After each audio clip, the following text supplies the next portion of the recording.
Bismillahirrahmanirrahim. Assalamualaikum warahmatullahi wabarakatuh. Ya, selamat sore untuk pemirsa TVRI di rumah dan selamat sore untuk para jamaah Majelis Taklim yang ada di studio. Assalamualaikum. Ya, alhamdulillahirrahmanirrahim. Pada kesempatan sore hari ini kita bersama dalam acara Sentuhan Kolbu. Ada satu tema yang sangat menarik untuk kita kaji bersama narasumber. Narasumber kali ini seorang ustazah, yaitu Ustazah Siti Aminah. Nanti saya simpan dulu untuk perkenalannya. Sebelum kita kaji lebih lanjut, saya akan memperkenalkan terlebih dahulu karena di studio sudah hadir ibu-ibu yang luar biasa. Ibu-ibu yang sama-sama selalu ingin belajar. Para ibu-ibu yang tergabung dalam jamaah Majelis Taklim. Yang pertama, assalamualaikum untuk Majelis Taklim Jamiatus Sakinah. Assalamualaikum Ibu. Ya, seger banget pakai warna hijau sama putih ya. Ini kan luar biasa buat terapi mata. Dari Gunung Sempu ya Bu ya? Iya, nanti kita akan belajar bersama. Dan selanjutnya ada Majelis Taklim Al-Hasanah Niti Prayan Yogyakarta. Assalamualaikum. Iya, semangat Ibu. Semangat ya, sore-sore sudah beraktivitas sejak tadi pagi ya. Baik, dan terakhir ada Majelis Taklim Fatimah Community. Assalamualaikum. Ini seger banget, hitam padu-padunya sama merah. Dari mana? Jalimbar Residen Yogyakarta ya. Baik, di kesempatan sore hari ini kita punya tema tentang hikmah hijrah. Kita sering mendengar kalau hijrah itu taunya bahwa Rasulullah pindah tempat dari Mekah ke Madinah. Tapi dalam rekam sejarah peristiwa ini juga menunjukkan bahwa ada kebangkitan peradaban Islam yang gemilang. Nanti kita akan tanya terkait dengan hikmah hijrah bersama Ustazah Siti Aminah. Assalamualaikum. Apa kabar? Baik. Kita semua manggilnya Umi Ami, meneduhkan ya. Nanti kita tanya sama Umi Ami. Dan juga ada timnya, yaitu Mbak Yuni Islamiati. Assalamualaikum Mbak Yuni. Iya, Umi Ami silakan bisa mendekat ke sini. Umi, tadi kita tahu ya bahwa sebenarnya kalau hijrah itu Rasulullah itu berhijrah gitu dari Mekah ke Madinah, tapi juga dalam rekam sejarah merupakan satu peristiwa yang gemilang peradaban. Mungkin Umi bisa menjelaskan kepada kita semua dan pemirsa TVRI di rumah terkait sebenarnya kalau pengertian hijrah itu sendiri apa? Silakan Umi Ami. Iya, baik, terima kasih. A'udzubillahi minasyaitonirrajim. Bismillahirrahmanirrahim. Assalamualaikum warahmatullahi wabarakatuh. Baik, kita akan memaknai tentang hijrah. Hijrah itu artinya berpindah. Nah, berpindah, Bu. Saya dari titik ini, berpindahnya mau kemana? Mau ke depan? Namanya apa, Bu? Maju. Berarti kemajuan. Kalau berpindahnya ke belakang? Namanya kemunduran. Nah, itulah hijrah. Hijrah itu berubah. Pindah. Dari satu tempat ke tempat yang lain, dari satu keadaan ke keadaan yang lain, menuju lebih baik. Perubahan lebih baik dalam segala hal. Itu hijrah. Jadi kita ingin hijrah itu adalah ke depan lebih baik. Jangan sampai hijrah ke belakang. Jadi waktu memang ada 3 yang harus kita pahami. Dulu, sekarang, dan yang akan datang. Dulu, sekarang, dan yang akan datang. Kira-kira yang paling jauh masa apa? Yang paling jauh nih, sekarang kita di usia misalkan 50. Jatah kita cuma 60. Jadi yang paling jauh masa lalu, yang paling dekat masa yang akan datang. Nah, kita tidak pernah tahu sampai kapan kita masa yang akan datang. Ada yang pernah tahu sedetik setelah ini bakal ngapain? Sejam setelah ini bakal ngapain? Apalagi sampai hari esok, tidak pernah tahu. Berarti saat inilah kita harus niat hijrah, niat berubah, ya. Semoga pendengaran, penglihatan hati dan pikiran kita menggerakkan mulut, tangan dan kaki kita untuk senantiasa bermanfaat untuk diri kita, keluarga, masyarakat, dan alam semesta. Itu kira-kira pengertian hijrah, berubah ke arah yang lebih baik. Begitu Mbak? Oke, baik. Umi tadi pindah secara bahasa gitu ya. Nah, kalau dalam hijrah karena waktu zaman dulu itu juga ada tergambar bahwa umat Islam pernah menguasai gitu. Ada nggak hikmah yang terkandung dalam hijrah momentum pada saat Rasulullah? Oke. Baik, ini yang sangat penting momentum dari hijrah yang harus kita lakukan, hijrah setelah beriman. Jadi ada petunjuk dari Allah, surat 4 ayat 100. Bisa dibacakan Mbak Yuni? A'udzubillahi minasyaitonirrajim. Barang siapa berhijrah di jalan Allah, niscaya mereka mendapati di muka bumi ini tempat hijrah yang luas dan rezeki yang banyak. Barang siapa keluar dari rumahnya dengan maksud berhijrah kepada Allah dan Rasul-Nya, kemudian kematian menimpanya sebelum sampai di tempat yang dituju, maka sungguh telah tetap pahalanya di sisi Allah, dan adalah Allah Maha Pengampun lagi Maha Penyayang. Nah, itu dia. Kita niat berhijrah kepada arah yang lebih baik. Nah, bagaimana kita bisa meneladani akhlak Rasulullah SAW? Artinya bagaimana kita bisa hijrah dari sebelum Al-Quran. Setelah beriman kita akan kembali hijrah kepada Al-Quran karena kita ingin meneladani akhlak Rasulullah SAW. Sedangkan tiada lain dan tidak bukan akhlak Rasulullah SAW adalah Al-Quran. Cuman harus diapakan nih Al-Qurannya. Nah, ini yang akan kita bahas. Itu kira-kira. Baik Umi, mungkin Umi juga bisa menjelaskan mengapa momentum hijrah itu begitu penting bagi perkembangan umat Islam. Baik. Silakan Umi, mungkin bisa lebih maju lagi biar lebih dekat dengan jamaah ya. Silakan. Ya. Baik, kita ingin memahami hijrah itu sehingga kita dalam aplikasi kehidupan kita hari-hari jauh lebih baik dari sebelumnya. Jadi kalau kita hijrah ke belakang artinya kemunduran. Tapi kalau hijrah kita ke depan berarti perubahan, kemajuan, perbaikan. Nah, ada petunjuk yang harus kita pelajari, pahami, yaitu Al-Quran. Bagaimana kita bisa hijrah yang sesuai dengan maunya Allah dan bisa meneladani akhlak Rasulullah SAW. Kira-kira kalau kita paham bahwa Al-Quran itu adalah pedoman petunjuk dalam kehidupan kita hari-hari, berarti kita harus ke depan lebih baik dan harus sesuai dengan petunjuk Allah untuk meneruskan perjuangan para nabi, wabil khusus yaitu meneladani akhlak Rasulullah SAW kembali ke Al-Quran. Karena di surat 4520 bisa dibacakan Mbak Yuni, biar kita tidak beropini ya Bu ya, bahwa hijrah itu ada petunjuknya. A'udzubillahi minasyaitonirrajim. Al-Quran ini adalah pedoman bagi manusia, petunjuk dan rahmat bagi kaum yang meyakini. Nah, jelas sekali. Di surat 4520 bahwa hijrah itu butuh petunjuk supaya hijrahnya mendapatkan ridho Allah. Supaya hijrahnya sesuai dengan yang diinginkan oleh Allah Subhanahu wa taala untuk meneladani Rasulullah SAW bahwa sesungguhnya Al-Qur'an pedoman dan petunjuk untuk orang yang meyakini. Itu kira-kira yang bisa kita petik dari hikmah hijrah. Baik Umi, ada lagi nih apa yang dulu sejarah mungkin bisa dijelaskan kepada pemirsa di rumah dan juga jamaah di sini yang mendasari keputusan Rasul pada saat itu untuk berhijrah dari Mekah ke Madinah. Oke, silakan. Baik. Momentum dari hijrah sebelum hijrah Rasulullah SAW, kenapa betapa pentingnya kita hijrah? Ibu-ibu barangkali mengalami kehidupan kita hari-hari dalam berjuang. Benar ibu-ibu? Kita suka mendapat ujian, cobaan, kendala-kendala, tapi tetap kita berjuang, sungguh-sungguh. Namun, di titik yang harus kita menyadari bahwa kita tidak bisa diam di tempat yang kita bakal mundur ke belakang. Tapi bagaimana kita di titik ini harus hijrah ke depan untuk mengadakan perubahan dan perbaikan. Jadi Rasulullah SAW mengajak hijrah setelah berjuang di Mekah. Ibu barangkali tahu perjuangan Nabi di Mekah seperti apa. Lalu bagaimana pengorbanan harta dan jiwanya. Bagaimana orang-orang yang juga mendukungnya. Nah setelah itu Nabi mengadakan hijrah ke Madinah. Tetapi setelah berjuang.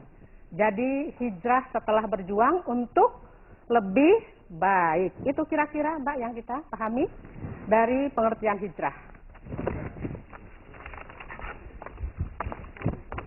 Baik, tadi sudah ada dijelaskan, nanti kita juga akan buka dialog, siapa tahu nih jamaah yang ada di studio bisa bertanya mengenai hijrah. Ada dari perjalanan hijrahnya Rasul, apa yang bisa kita maknai atau kita teladani? Silakan. Ya, baik. Kita ingin meneladani akhlak Rasulullah SAW yang kita butuhkan sehari-hari untuk hidup kita lebih baik. Kita bisa baca di surat 33:21. Tolong bacakan Mbak Yuni. A'udzubillahi minasyaitonirrajim.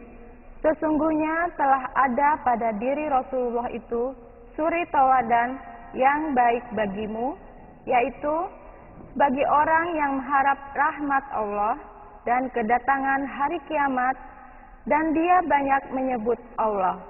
Oke. Jadi di dalam diri Rasulullah ada apa, Bu? Ada apa? Suri tauladan. Suri tauladan. Uswatun hasanah. Contoh. Kira-kira contoh untuk siapa, Bu? Untuk siapa? Kita yang mana? Umatnya, ya. Berarti untuk seluruh manusia. Contoh yang baik. Kira-kira contohnya apa tadi ya?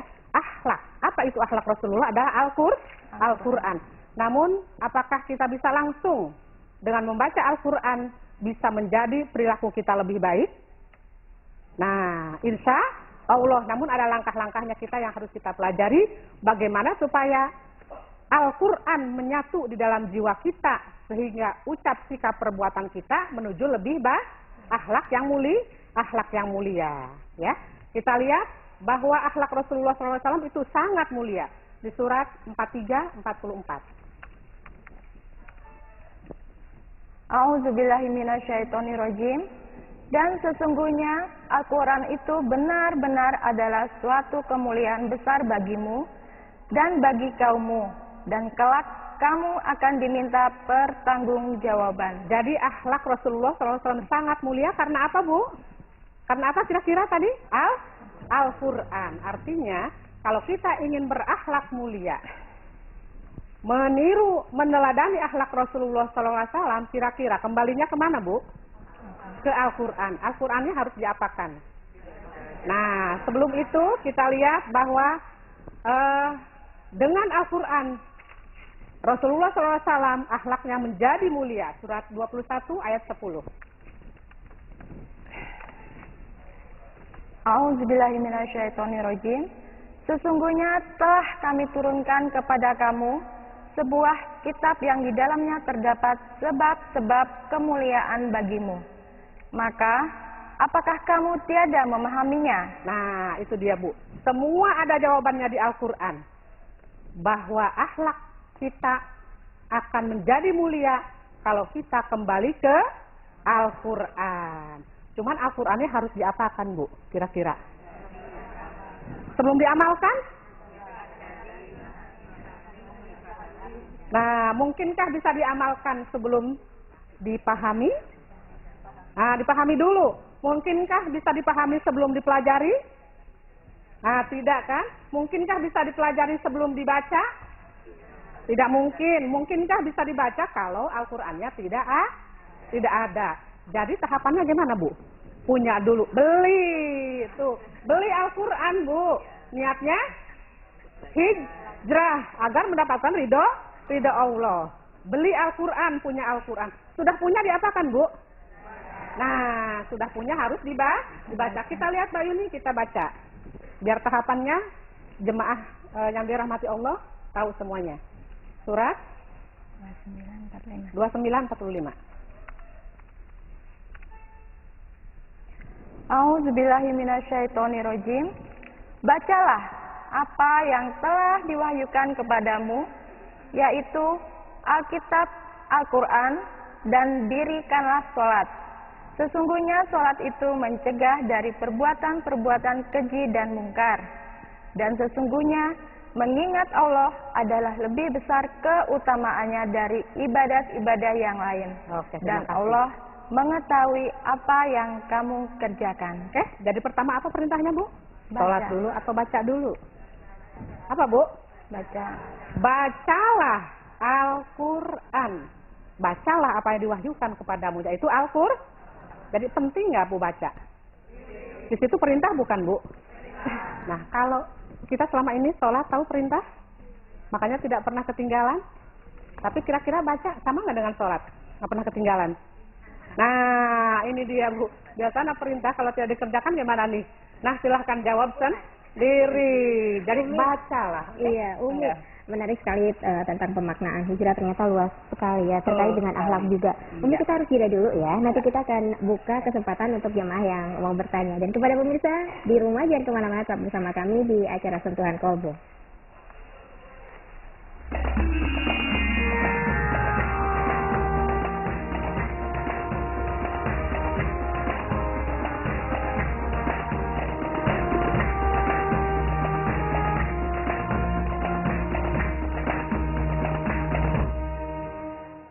Terima kasih masih bersama Sentuhan Kolbu dengan narasumber Umi Ami ya, dan bersama beberapa jamaah dari Majelis Taklim, yaitu Majelis Taklim Jamiatus Sakinah, Majelis Taklim dari Al Hasanah, dan juga Fatimah Community. Kita akan buka dialog, silakan untuk ibu-ibu yang mau bertanya. Mungkin yang dari sebelah kiri saya dulu yang pakai baju hijau, ada yang mau bertanya? Majelis Taklim Jamiatus Sakinah, silakan ibu bisa berdiri. Assalamualaikum warahmatullahi wabarakatuh. Waalaikumsalam warahmatullahi wabarakatuh. Nama saya Ibu Hairul. Begini Bu, tadi kan sudah dijelaskan, saya kira sudah komplit. Hanya saya ingin bertanya bahwa hikmah dari perjalanan Nabi itu bagi umatnya, apakah suri teladan beliau ini bisa diikuti sepanjang zaman sehingga kita menjadi manusia yang berakhlak mulia. Baik. Saya kira itu. Baik, Terima kasih. Wassalamualaikum warahmatullahi wabarakatuh. Waalaikumsalam warahmatullahi wabarakatuh. Umi, ini lebih ke memaknai hijrahnya, bukan karena pindah tempatnya gitu ya. Betul, Berlaku iya. sepanjang zaman, Umi? Ya, berlaku sepanjang zaman. Jadi tadi itu baru tahapannya Al-Quran, karena akhlaknya adalah Al-Quran. Al-Quran harus dibaca untuk dipelajari agar bisa dimengerti atau dipahami agar bisa Amalkan. diamalkan atau dikerjakan agar bisa disiarkan agar bisa dilestarikan. Setelah dilestarikan, maka hidup kita akan bermanfaat selama hidup. Jadi kita ingin manfaatnya selama hidup. Nah, inilah kita hijrah dari hikmah ini. Jadi Al-Qur'annya harus diapakan nih? Dibaca untuk dipelajari untuk dipahami untuk dikerjakan untuk disiarkan untuk dilestarikan supaya hidup bermanfaat. Kapan? Selama hidup. Walaupun sekarang era zamannya percepatannya luar biasa ya. Iya, jangan kalah kita. Makanya mudah-mudahan Al-Quran itu lama-lama di dalam dada kita. Kita yang mana? Kita yang mau merubah pribadinya, akhlaknya menuju akhlak mulia. Karena suatu peradaban akan dimulai dari ibda binafsi, mulai dari diri sendiri dulu. Jadi Al-Quran pertama untuk diri sendiri dulu. Baru setelah kita sudah mengerjakan, bisa disampaikan. Jangan sampai Al-Quran sudah disampaikan, tapi kita belum mengerjakannya. Itu kira-kira Ya, artinya sampai ajal. momentum hijrah Rasulullah itu berlaku sampai kapanpun gitu ya. Oke, Hijrah itu, selamanya, ya. iya, hijrah itu setiap saat bisa dilakukan Setiap saat, oleh umat dalam ya. hal apapun kita bisa hijrah, mengadakan perbaikan dan perubahan ke arah yang lebih baik tentunya. Jangan mundur ke belakang, namanya kemunduran. Ya. Ini saya mau tanya, kapan sih harus berhijrah? Apakah indikatornya? Apakah saya sudah termasuk hijrah atau belum? Saya juga nggak tahu gitu. Oke. Nah, seperti apa nih gambarannya? Ini biar kita juga paham bahwa kita ini sudah pada posisi hijrah atau belum. Oke, kapan sih kita harus berhijrah ya Bu ya?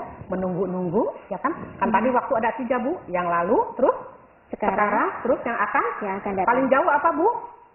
Masa lalu paling dekat? Nah, yang akan datang Bu. Nah, tadi kita tidak pernah tahu sedetik, semenit, sehari, sebulan, apalagi besok nggak pernah tahu bakal dikasih Kesempatan. Jadi kapan kita hijrahnya ke arah yang lebih baik? Right now, hari ini Sekarang. juga, saat ini juga. Kita lihat di surat 131-3 bahwa Allah mengingatkan tentang waktu, jangan sampai menyanyiakan waktu. Jadi Allah memberikan kesempatan hari ini, memberikan nafas kepada kita, menggerakkan jantung kita untuk senantiasa kita menyadari untuk merubah diri ke arah yang lebih baik. Silakan Bu Yuni, tolong dibacakan. Auzubillahiminasyaitonirrojim.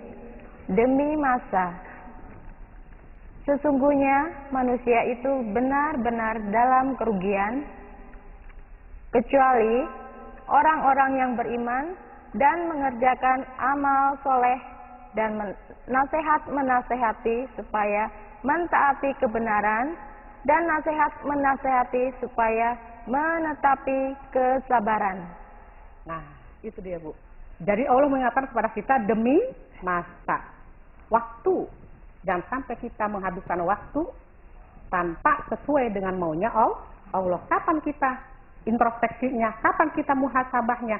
Right now, saat ini. Karena yang jauh masalah, yang dekat adalah ke depan. Sedangkan kita tidak pernah tahu ke depan. Saat inilah kita berubah selama Allah memberikan kesempatan. Gitu kira-kira. Baik, kasih kesempatan untuk jamaah dari Majelis Taklim Al-Hasanah ya. Silakan, bisa berdiri. Assalamualaikum warahmatullahi wabarakatuh. Waalaikumsalam warahmatullahi wabarakatuh. Perkenalkan, nama saya Ibu Surani. Saya mau tanya mengenai hijrah itu. Hijrah dalam surat Ar-Ra'd ayat 11, Allah tidak akan mengubah keadaan suatu kaum kalau dia tidak mau mengubahnya sendiri. Kalau hijrah yang kita inginkan itu pasti ingin yang lebih baik lagi, meningkat lagi.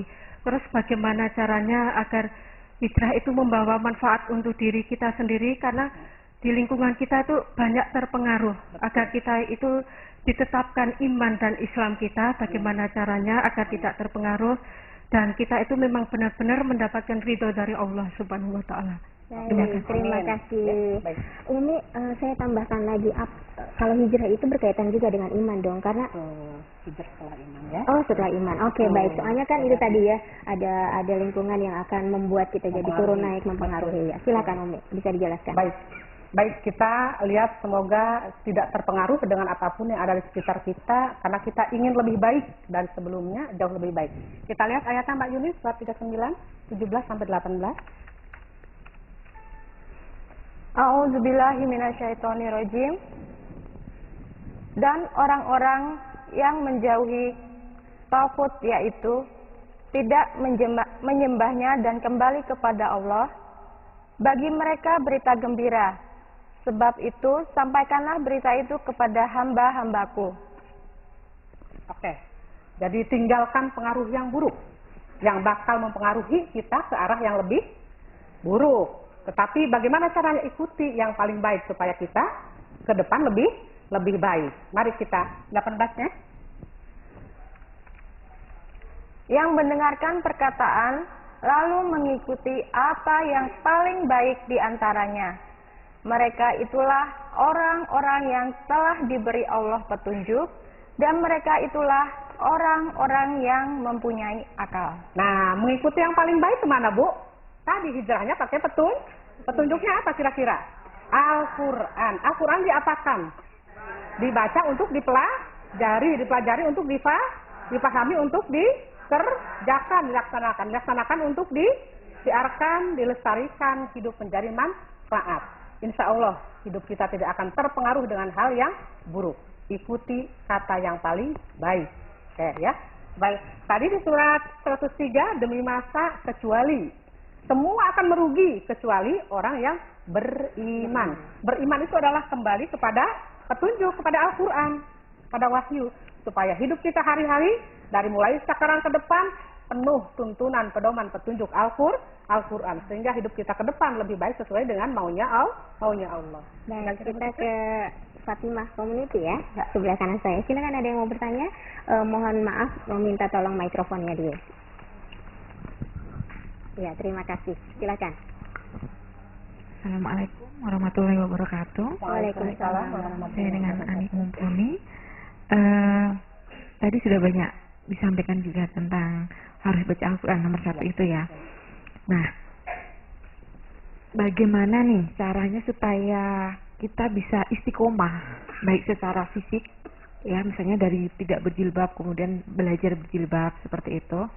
Otomatis banyak lingkungan-lingkungan yang juga mempengaruhi, dan secara batin misalnya saya dan teman-teman ini kebetulan komunitas Odot juga yang one day one juz. Jadi kita belajar untuk membaca 1 juz setiap hari. Nah, itu supaya istiqomah itu gimana? Karena mungkin kesibukan dan lain sebagainya, seperti itu kan. Itu bagaimana nih, Bu? Baik, terima Kasih. kasih. Silakan Umi Ami. Ya, baik, tadi tentang istiqomah ayatnya sudah kita ini kan 46:13 ya. Jadi beriman, bertakwa, ya kan? Maka tidak akan khawatir dan tidak akan sedih. Istiqomah. Lalu perjuangannya kita di surat 593, tetap beriman, tetap bertakwa. Nah, mungkin ada kata kunci yang harus kita lakukan sekarang supaya kita tadi istiqomah tidak terpengaruh dengan hal yang akan kita menjadi mundur di surat 3, 133, 134. Takwanya. A'udzubillahiminasyaitonirrojim. Dan bersegeralah kamu kepada ampunan dari Tuhanmu dan kepada surga yang luasnya seluas langit dan bumi yang disediakan untuk orang-orang yang bertakwa, yaitu orang-orang yang menafkahkan hartanya baik di waktu lapang maupun sempit, dan orang-orang yang menahan amarahnya dan memaafkan kesalahan orang. Allah menyukai orang-orang yang berbuat kebajikan. Nah, itulah cara momentumnya kita, supaya kita istiqomah. Segera mohon ampun. Kenapa harus segera mohon ampun kira-kira, Mbak? Kenapa harus segera mohon ampun? Taubat kali ya, banyak. Kenapa harus segera mohon ampun? Al insanu ma'al khoto wan nisyan. Bahwa manusia cenderung berbuat salah karena keinginan karena digoda oleh segera mohon ampun. Jangan pernah ditunda-tunda. Alasannya tadi, karena yang paling dekat adalah kita tidak pernah tahu. Bisa jadi yang paling dekat adalah kematian. Nah, itu segera mohon ampun. Jadi jangan menumpuk kesalahan. Nah, segera mohon ampun, segera kita sedekah lapang bekali diri kita untuk masa depan yang sedikit singkat tadi dengan segera bersedekah. Nah, Baik, itu. Umi nggak berasa nih waktunya ternyata sudah tidak memungkinkan lagi. Tapi mudah-mudahan tadi poin terakhir kita walaupun nggak merasa bersalah tetap harus minta ampun dan selalu bersedekah ya. Mudah-mudahan kita tetap bisa memelihara sehingga kita tetap berada di jalan Allah. Terima kasih untuk ibu-ibu dari Majelis Taklim Jamiatus Sakinah, Majelis Taklim dari Al-Hasanah dan juga Fatimah Community. Mudah-mudahan lain kesempatan kita bisa belajar lagi. Umi Aminah, terima kasih sudah memberikan kesejukan di kesempatan sore hari ini. Saya aturkan terima kasih juga untuk make up sore hari ini Riana Sanggar SC yang berada di Ruko Perum Pondok Idaman Turi kilometer 3K di Sobo Trimulyo Sleman, dan untuk busana sore hari ini Alesia Collection yang berada di Pusat Grosir Metro Bringharjo lantai 2 Blok D 162169. Terima kasih juga atas kebersamaan dari pemirsa TVRI di rumah. Mudah-mudahan kita bisa dipertemukan kembali. Selamat sore. Assalamualaikum warahmatullahi wabarakatuh. Waalaikumsalam warahmatullahi wabarakatuh.